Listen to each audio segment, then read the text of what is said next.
va essayer aujourd'hui de parler un tout petit peu على حاجة قاعدين نعيشوا فيها au quotidien, l'intelligence artificielle. توا ما احناش نحكيو على حاجة dans le futur, mais حاجة اللي نعيشوا فيها ونستعملوا فيها في الكوتيديان نتاعنا, que ce soit في الدومين médical, في الدومين pharmaceutique, ولا dans tous les aspects de la vie نتاعنا. Alors, شنو باش يكون, شنو باش نحكيو? On va parler un peu d'histoire باش نشوفوا c'est quoi l'histoire de l'intelligence artificielle, شنو هما المراحل الكبيرة اللي تعداو بها. On va passer par la suite aux capacités de l'intelligence artificielle. Qu'est-ce qu'on peut faire avec de l'intelligence artificielle? On va parler de quelques exemples. On va voir les utilisations avec des exemples concrets, des utilisations cliniques et des utilisations non cliniques de l'intelligence artificielle. حاجات قاعدين نخدموا بها actuellement dans les services cliniques وحاجات أخرين on peut les avoir peut-être dans les années qui suivent ولا leurs utilisations اللي ما هياش مستعملة برشا. On va passer l'avant-dernière étape, c'est l'implémentation. Comment implémenter une solution d'intelligence artificielle dans notre service clinique, dans notre pratique courante, etc., avec les étapes de cette implémentation. Et finalement, on va parler de quelques défis ou de challenges qui sont posés suite à l'utilisation de l'intelligence artificielle dans le domaine de la santé, mais d'une façon générale dans tous les domaines, l'intelligence artificielle. Donc, un petit rappel de l'histoire avec les débuts. C'était en 1950 avec Alan Turing qui a proposé un test en 1950 qui évalue la capacité d'une machine à penser d'une manière indiscernable d'un être humain. En 1956, c'est la première fois où on a utilisé le terme d'intelligence artificielle et c'était au cours d'une conférence à Dartmouth par John McCarthy. La décennie suivante, les années 1960-1970, ce sont les premiers développements majeurs de l'intelligence artificielle avec les premiers programmes d'IA, notamment Logic Theorist and General Problem Solver. Et c'était pendant cette décennie-là où on a utilisé pour la première fois les réseaux de neurones artificiels développés par Frank Rosenwald. On a attendu jusqu'à les années 2010. On a eu une légère stagnation, on n'a pas eu de trop grande évolution dans le domaine de l'intelligence artificielle jusqu'à les années 2010 où on a la mise en forme du concept du deep learning.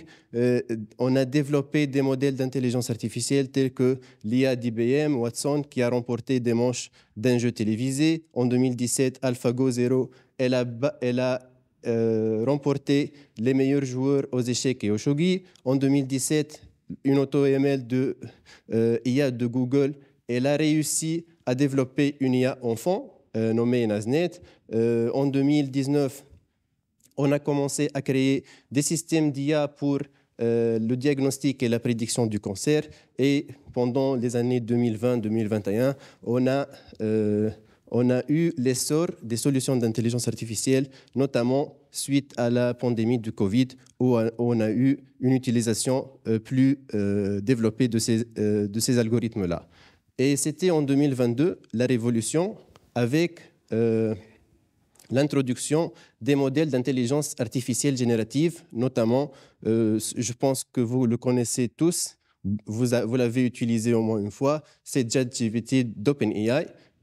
En seulement 5 jours, on a eu plus d'1 million d'utilisateurs de ce modèle-là. Et en 2023, on a eu l'introduction de Gemini de Google. C'est la première IA générative multimodale. On va voir par la suite ce que c'est. Voilà pourquoi on a eu cette accélération-là. Il y a 3 leviers principaux d'accélération de l'IA, notamment des architectures de modèles de neurones qui sont de plus en plus développées, une puissance de calcul qui a augmenté au fil des années et qui a été démocratisée. Donc, on a accès à des calculateurs qui sont plus puissants et qui nous permettent d'utiliser de plus en plus les algorithmes d'intelligence artificielle. La troisième chose, c'est la big data. Seulement en 10 ans, le nombre de data disponibles a été multiplié par 30. Donc, ce sont notamment les 3 leviers qui ont permis l'accélération de l'IA.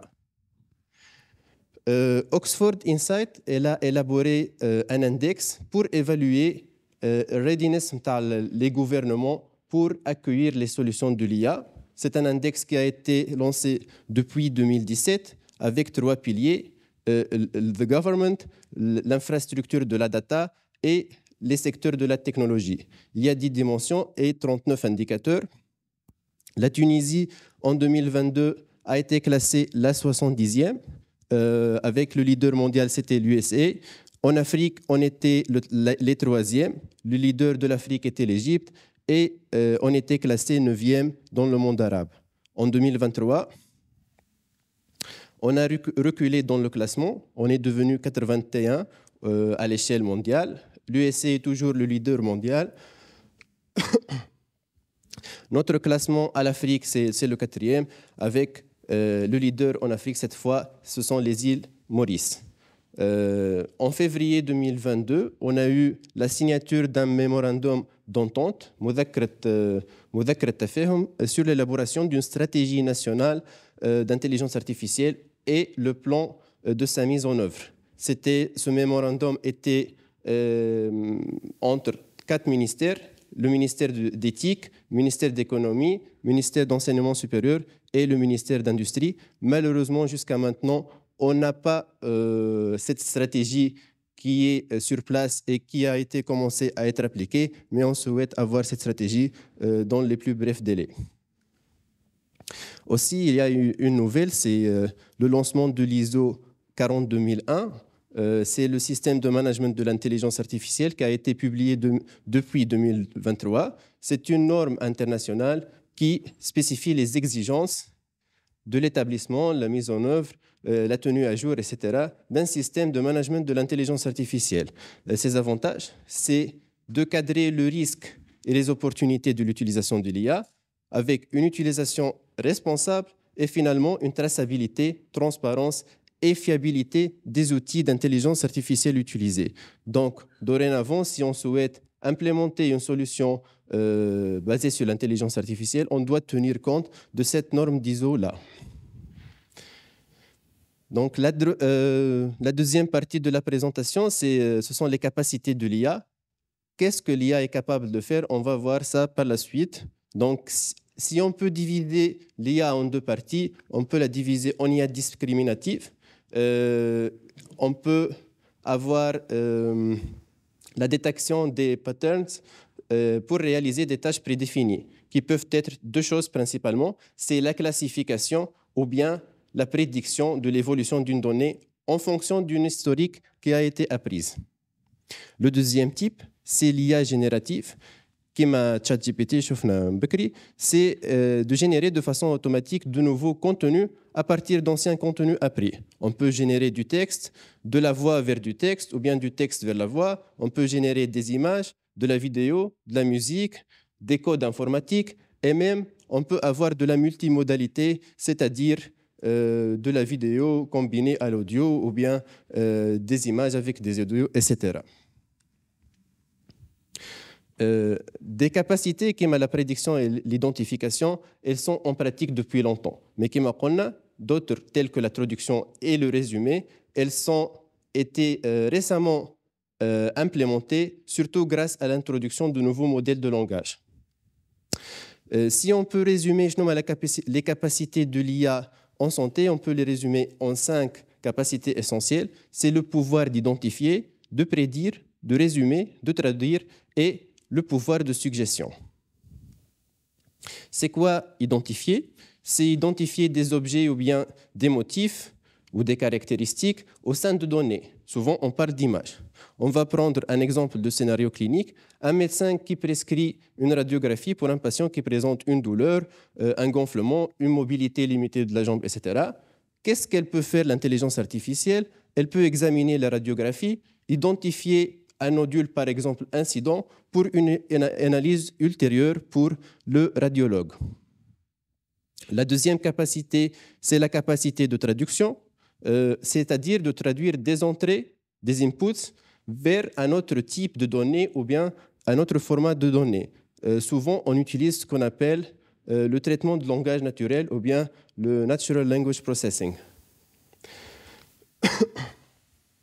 Par exemple, un radiologue qui examine une IRM pour une patiente présentant un risque de cancer de sein et dicte ses observations via des enregistrements radio. Qu'est-ce qu'elle peut faire, l'intelligence artificielle? Elle peut convertir la dictée audio du radiologue vers un texte structuré. Elle peut aussi produire une interprétation vers un langage plus clair qui peut être assimilé par le patient. Elle peut également traduire le rapport vers une autre langue, telle que du français vers l'anglais ou bien du français vers l'arabe, etc. La troisième capacité, c'est la capacité de résumer, c'est-à-dire de résumer des inputs en outputs plus courts et plus accessibles. Par exemple, le cas d'un patient qui a été admis aux urgences suite à un état de mal épileptique, l'équipe de prise en charge, elle examine le dossier médical dans le but de comprendre son historique médical, ses médicaments actuels, s'il a des réactions allergiques antérieures ou bien des facteurs de déclenchement potentiels. Donc, l'outil d'IA, il peut examiner l'historique médical complet, identifie et peut résumer quasi instantanément toutes ces informations clés dans le besoin clinique actuel, c'est-à-dire avoir شنو أسباب اللي خلى le déclenchement du cas de mal épileptique. La quatrième capacité, c'est la capacité de la prédiction, c'est-à-dire prédire ou anticiper des événements futurs en se basant sur un historique de données. Par exemple, un patient sortant après une hospitalisation pour une insuffisance cardiaque, donc on utilise les historiques de la réadmission pour insuffisance cardiaque, les données cliniques du patient, afin de prédire si ce patient peut développer un risque de réadmission dans le futur.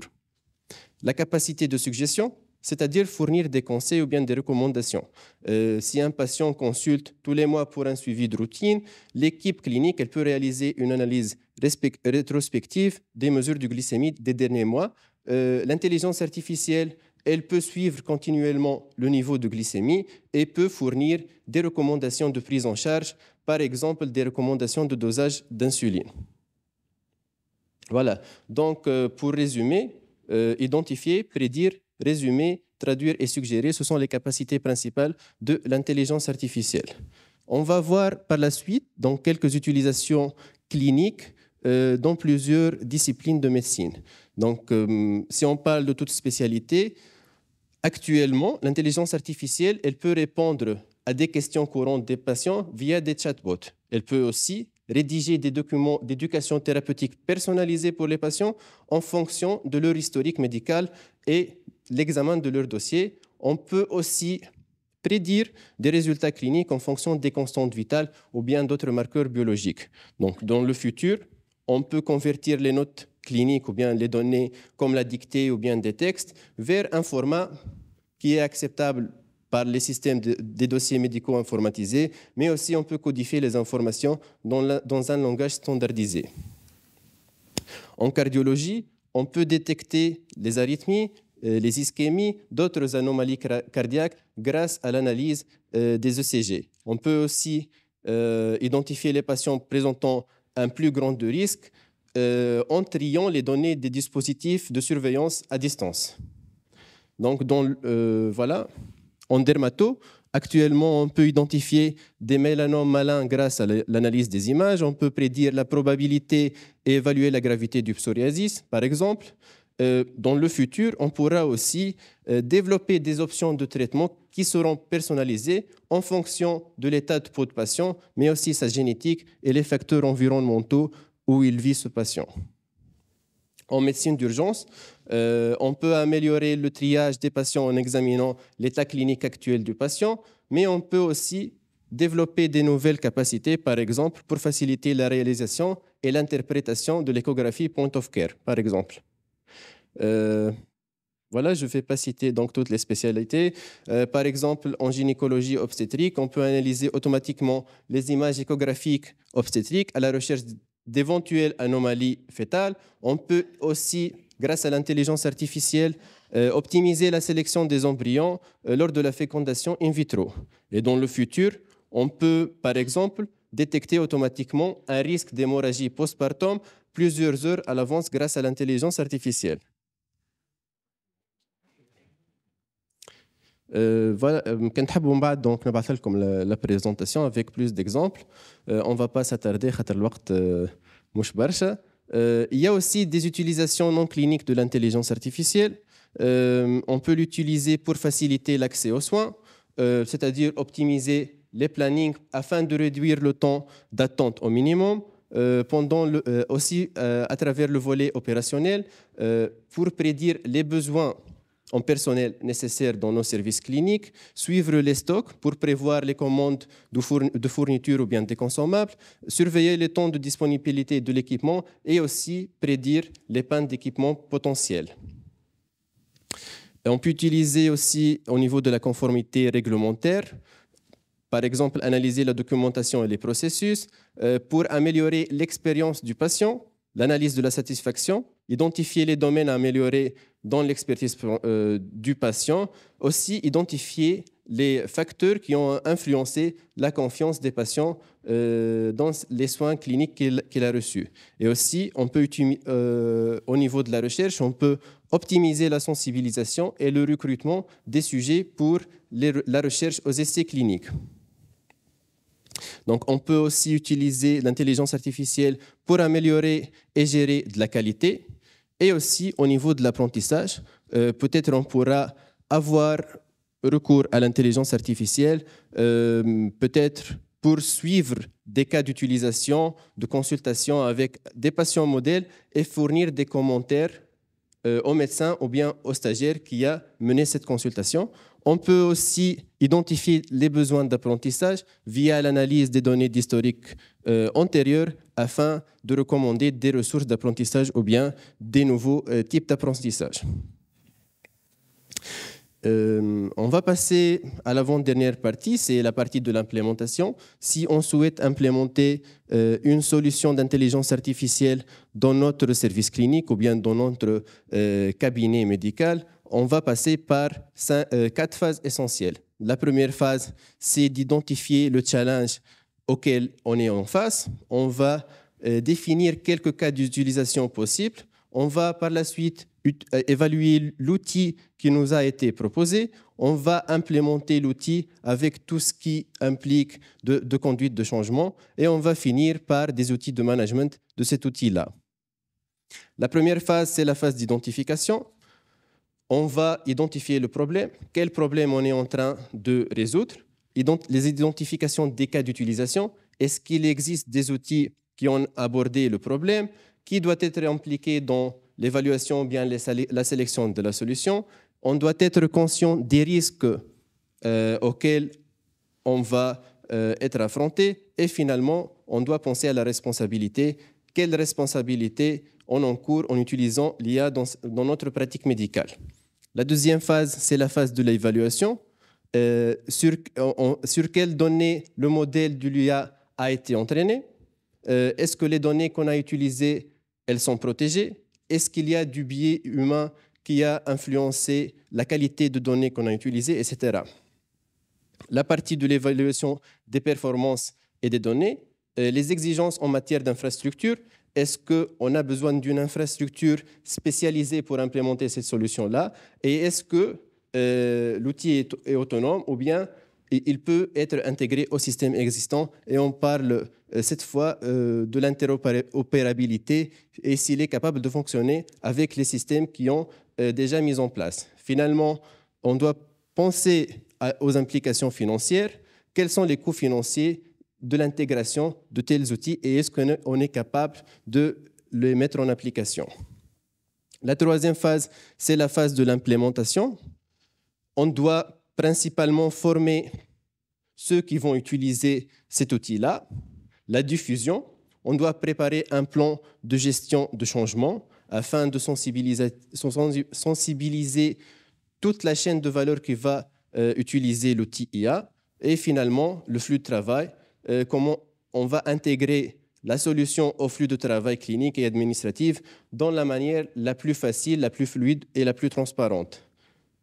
Voilà, et aussi comment les utilisateurs ils vont signaler les problèmes ou bien les erreurs et comment ils vont identifier ces erreurs-là. La quatrième phase, c'est la dernière phase, c'est la phase du management de l'outil. Comment elle va se faire la maintenance, la surveillance et les implications financières. Et cette fois-ci, on parle du retour sur investissement de l'outil utilisé. Voilà, les phases d'implémentation d'un outil d'IA. On va voir finalement quels sont les défis. Les défis, elles apparaissent au fur et à mesure de notre utilisation. Et maintenant, on parle des questions de souveraineté, de la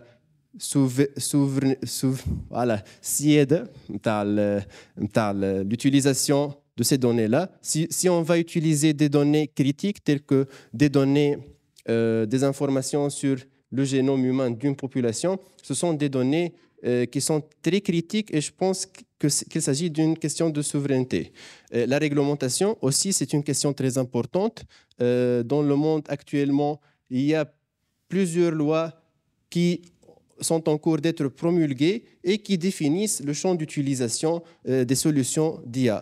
L'éthique, on ne va pas utiliser des outils d'intelligence artificielle dans des secteurs qui ne sont pas éthiques.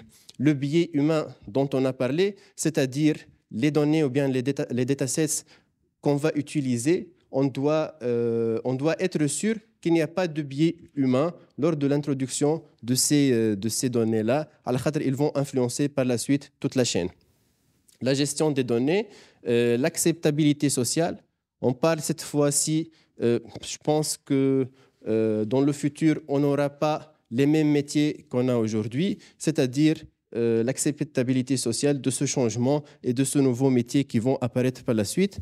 Aussi la responsabilité et la transparence. Je pense que la question de l'intelligence artificielle, c'est un grand débat qui doit être ouvert tôt ou tard, mais on espère qu'il sera ouvert tôt par le ministère, par l'État d'une façon générale, afin de définir et de mettre en place la stratégie nationale de la gestion de l'IA. Actuellement, je pense qu'il y a 70 pays qui ont déjà leur stratégie d'intelligence artificielle et on souhaite que la Tunisie soit parmi ces pays-là qui sont en train de mettre en place cette stratégie sur terrain. Voilà, merci beaucoup.